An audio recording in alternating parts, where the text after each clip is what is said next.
రాయలసీమ ఎక్స్ప్రెస్లో దొంగలు హల్చల్ 10 బోగీల్లో బంగారం నగదు చోరీ. ఆంధ్రప్రదేశ్లోని అనంతపురం జిల్లా గుత్తి వద్ద నిజామాబాద్ తిరుపతి రాయలసీమ ఎక్స్ప్రెస్లో చోరీ జరిగింది. ఆగి ఉన్న రైల్లోకి చొరబడిన దొంగలు ప్రయాణికులకు చెందిన బంగారం నగదుతో పాటు విలువైన వస్తువులను ఎత్తుకెళ్లారు. సోమవారం అర్ధరాత్రి 1:30 సమయంలో ఈ ఘటన చోటు చేసుకున్నది.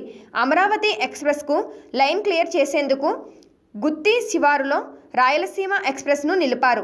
ఈ సమయంలోనే దుండగులు ఆ రైల్లోని 10 బోగీల్లో దోపిడీకి పాల్పడ్డారు.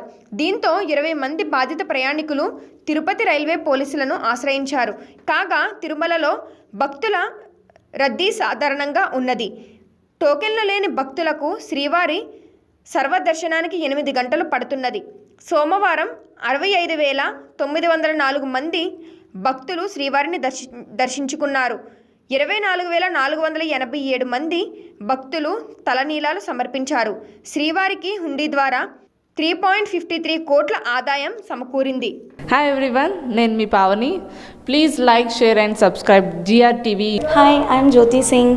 Please like and subscribe GRTV channel. అందరికీ నమస్కారం. నా పేరు Sambit. Please like and subscribe GRTV. Thank you.